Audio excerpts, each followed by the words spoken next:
Hey everybody, I'm here to demonstrate my new macro. It's called a GDG Dimension Gator. Basically, it dimensions shapes, heights, and widths. I could select a shape and I can click left and top. I could just do bottom. I could do right and top. And it creates dimensions. Pretty powerful macro. It's real option packed. It gives you the option for shapes or lines, which you can toggle here. So if we do lines, we select these, and you can see these will be outlines.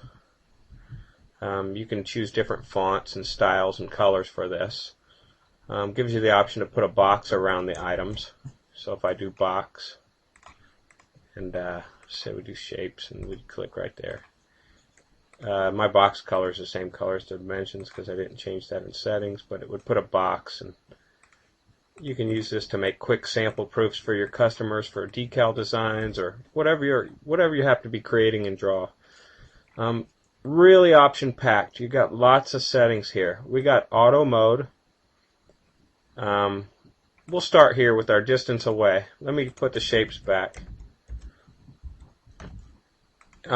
Also, if you hold shift, I can do them all at let me take the box off. I can dimension them as one. So not holding shift, it'll dimension each item. Okay. But first thing we're going to describe here is I'll just dimension this. And this is our distance away. This will be this from here to here is 1 inch. Start distance away. If I add, let's say I go, you always want this to be less than this value. The macro should auto check that. So I'm going to just show you what that does. That puts a distance here. So it cuts into your 1 inch and puts 0.25. So that's your start distance away. Shape thickness. If you're in shape mode, it actually creates shapes. I'll go to wireframe.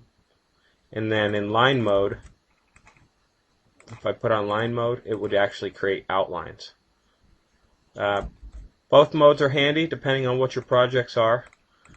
Let's see, we got outline width, self-explanatory, text point size, box margin, the margin you want the box to be away from the dimensions and shapes. Suffix, you can put anything here that you want. When you first run this macro, it's going to detect your unit of measurement that you have in your unit setting, and it'll pre-fill all these, even this, with some default values. If you're using millimeter, it'll preset this at millimeter. And you can change this any way you want. How many decimal places do you want on your sizes? Right now we got, that's only 2 inches, so it's not giving us any decimals, but you can change these values as you needed. Let's see, it's our unit. If we change it to millimeter, it's going to ask us, would you like to convert all these values to millimeter? And if I click yes, it'll switch them to their equivalents in millimeter. Text color brings up a dialog box. You can choose your color, any color you want. Same with the other colors. Got some other options here. If you click the Gator, you'll see some more settings that are pretty cool right here. Rotate text for dimensions. You can change these values. If I check this box, what that'll do on my side dimensions, it'll keep the rotation. Notice how it rotated it. And you can change those angles just by clicking here. Once you change them, it saves it. Uncheck it if you don't want that. Run it, start. Arrow size multiplier. If I put this at 4 or 2, it'll change sizes of the arrows. Those are some advanced settings. Let's get into the auto. Auto is really cool. If I turn auto is only going to be valid for these 3 values: shape thickness, distance away, and point size, because basically that's all it needs to. So if we go auto and change it from off to 5, it'll give us an auto distance away based on shape size. So let's do that. See, that's auto distance away. This shape is bigger, so it gave it more distance away. And I'm just going to put auto on 5 for each of these. And I'm going to run it. Oops, what happened there? And we got auto 5 for each, and you'll notice when I select the shapes,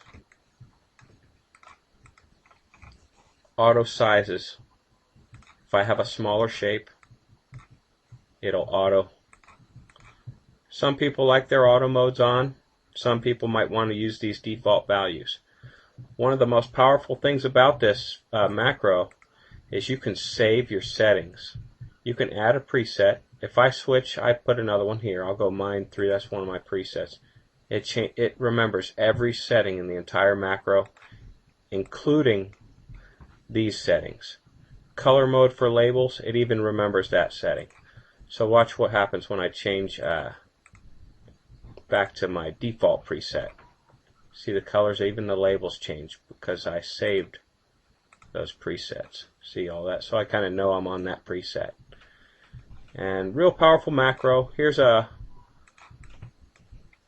this button here, and it's also saved with your presets. How auto mode gets the size based on each shape, based on the smallest, the middle size, or the largest shape. It's all pretty much self-explanatory there. Great macro. Dig into it. Look at all the features. Super feature packed, option packed. Remembers all settings. I got a lot of time and effort in this one, so I really hope you guys enjoy it, and I hope you like the video.